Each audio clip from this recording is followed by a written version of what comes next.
চালুর আগেই বিকল ৬,০০০ কোটি টাকার বিদ্যুৎ কেন্দ্র। নগদ টাকার ব্যবহার কমাতে চালু হচ্ছে বাংলা কিউআর। তাজিয়া মিছিলের ইতিহাস বাংলাদেশে কিভাবে শুরু হলো?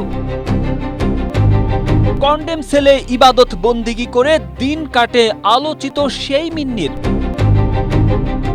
টুরিস্ট ভিসা চালু হলেও ট্রেন চালাতে অনীহা ভারতের।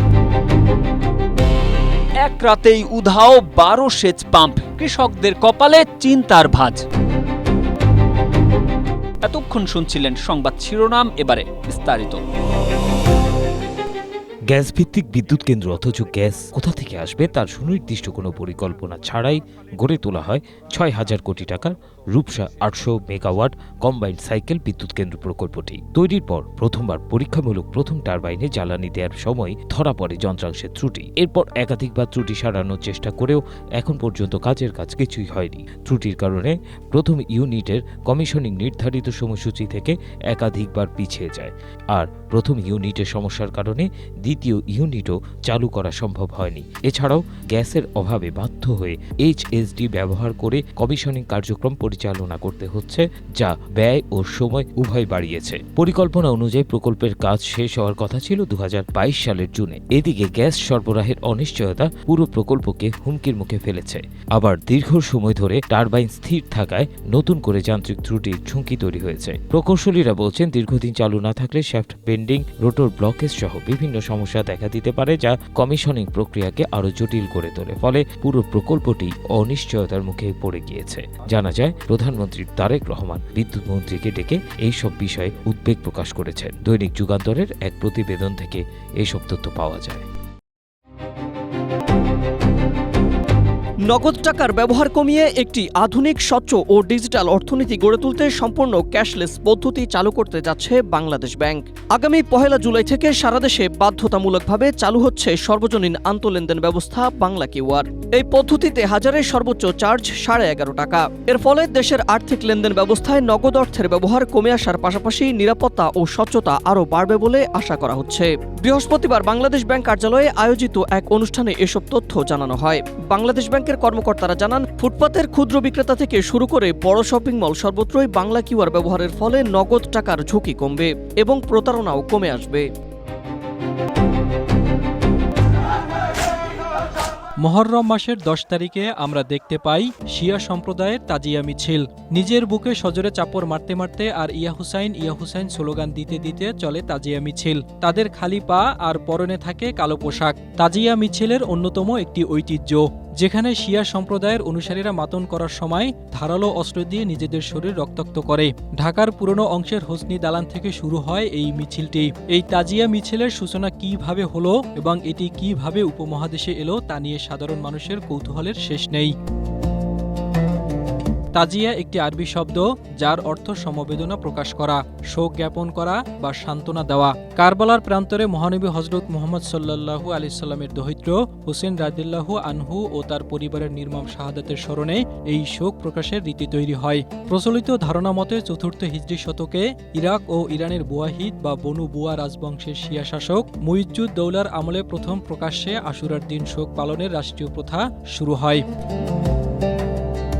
তবে বর্তমান যুগে আমরা যে কাঠ, বাঁশ, রূপা বা রাংতা কাগজ দিয়ে তৈরি ইমাম হোসেন রাদিয়াল্লাহু আনহুয়ের প্রতিকৃতি বা নকল কবর বানিয়ে মিছিল করতে দেখি, জানা যায় তার সূচনা হয় তৈমুর লং এর হাত ধরে।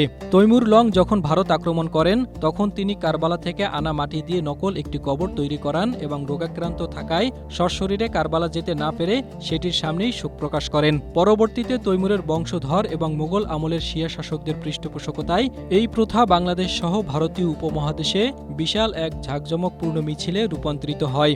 বাংলাদেশে মীর সুজার আরও আগে মুহররমের উৎসব বা তাজিয়া মিছিল পালিত হতো বলে ধারণা করা হয়।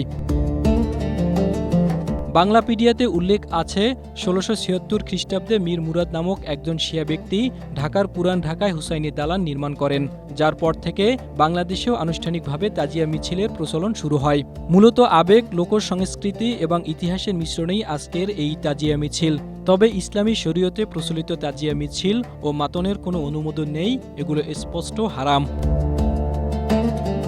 Desk report, Asia post.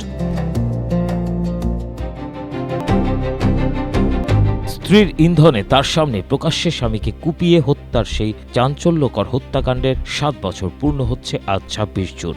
স্বামী রিফাত শরীফকে হত্যার অভিযোগে মিন্নিকে ফাঁসির দণ্ড দেয়া হয়। তার আবেদনের পরিপ্রেক্ষিতে বাবা মা ও স্বজনদের সঙ্গে দেখা সাক্ষাৎ এবং মামলা পরিচালনার সুবিধার্থে কাশিমপুর কারাগার থেকে বরিশালে পাঠানো হয়েছে বলে জানিয়েছে কারা কর্তৃপক্ষ। সবসময় সাদা পোশাক পরিধান করা মিন্নির মধ্যে কারাগারে কোনো অস্থিরতা বা আবেগ দেখা যায় না। তিনি সবসময় চুপচাপ থাকেন। আরও জানা যায়, কন্ডেম সেলে ইবাদত বন্দেগী করেই দিন কাটছে মিন্নির। বাহিরের কারো সঙ্গে কথা বলার তেমন একটা সুযোগ নেই। কারারক্ষীদের সঙ্গেও তেমন কথা বলেন না। বাবা মা দেখা করতে এলে তাদের সঙ্গেই শুধু কথা বলেন এই ফাঁসির আসামি। আমার দেশের এক প্রতিবেদন থেকে এই সব তথ্য পাওয়া যায়। গত 23 মাস ধরে চলছে না বাংলাদেশ ভারত যাত্রীবাহী ট্রেন। 2024 সালের 18 জুলাই ছাত্র আন্দোলনে পরিস্থিতি উত্তপ্ত হয়ে উঠলে ভারত ও বাংলাদেশের মধ্যে 3টি আন্তর্দেশীয় যাত্রীবাহী ট্রেন চলাচল বন্ধ করেন তৎকালীন শেখ হাসিনা সরকার। পরবর্তীতে তাদের পতনের পর অন্তর্বর্তী সরকার ক্ষমতায় এসে দুই দেশের মধ্যে যাত্রীবাহী ট্রেন চলাচল স্বাভাবিক করার চেষ্টা করেন। তবে শেখ হাসিনার পতনের পর ভারতের সঙ্গে বাংলাদেশের কূটনৈতিক সম্পর্ক তলানিতে গিয়ে ঠেকলে এতে আগ্রহ দেখায়নি নয়াদিল্লি।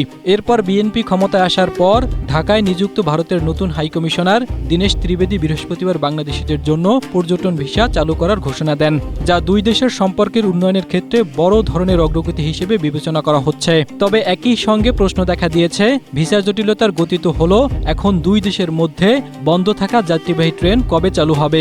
এ বিষয়ে ভারতীয় রেলওয়ে বোর্ডের ট্রাফিক বাণিজ্যিক শাখার উচ্চপদস্থ দুই কর্মকর্তা বলেন, ভারতীয় রেলওয়ে বোর্ড মনে করে বাংলাদেশের সঙ্গে ট্রেন চালিয়ে বাণিজ্যিকভাবে ভারতের খুব বেশি লাভ হচ্ছে না। এটিকে সম্প্রীতির বন্ধন হিসেবে বিবেচনা করা হয়। তবে কেন্দ্রীয় সরকার সেই সম্প্রীতির বন্ধনকে এখন আগের উচ্চতায় দেখছে না, তাই যাত্রীবাহী ট্রেনও চালু হচ্ছে না। এদিকে ভারত ও বাংলাদেশের মধ্যে যাত্রীবাহী ট্রেন চালু করতে অন্তত 3 বার দিল্লিকে চিঠি পাঠিয়েছে ঢাকা, কিন্তু তার সুবাদে ট্রেন চলাচল তো বহুদূর, একটি চিঠিরও জবাব দেয়নি ভারত। দৈনিক আগামীর সময়ে প্রকাশিত এক প্রতিবেদনে এসব তথ্য উঠে এসেছে।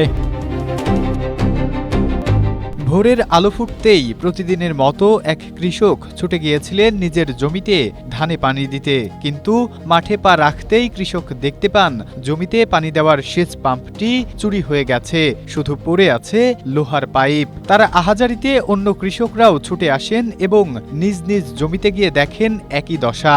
রাতের অন্ধকারে চোরচক্র বিশাল ধানক্ষেতের বিভিন্ন জায়গা থেকে 12টি সেচ মোটর চুরি করে নিয়ে গেছে। মুহূর্তের মধ্যেই সেই খবর ছড়িয়ে পড়ে পুরো এলাকায়। বৃহস্পতিবার দিবাগত রাতে নাটোরের গুরুদাসপুর উপজেলার পিপলা গ্রামে এই নজিরবিহীন চুরির ঘটনা ঘটে। বোরো ও রবি শস্যের এই মৌসুমে এক মাঠ থেকে এতগুলো সেচ পাম্প একযোগে চুরি হওয়ায় স্থানীয় কৃষকদের কপালে এখন চিন্তার ভাঁজ। ঠিক সময়ে পানি দিতে না পারলে মাঠের ফসল মাঠেই নষ্ট হয়ে উৎপাদন মারাত্মকভাবে ব্যাহত হওয়ার আশঙ্কাও দেখা দিয়েছে। এ বিষয়ে গুরুদাসপুর থানার ভারপ্রাপ্ত কর্মকর্তা মঞ্জুরুল আলম জানান, চোরচক্রকে ধরতে পুলিশের বিশেষ টিম কাজ শুরু করেছে।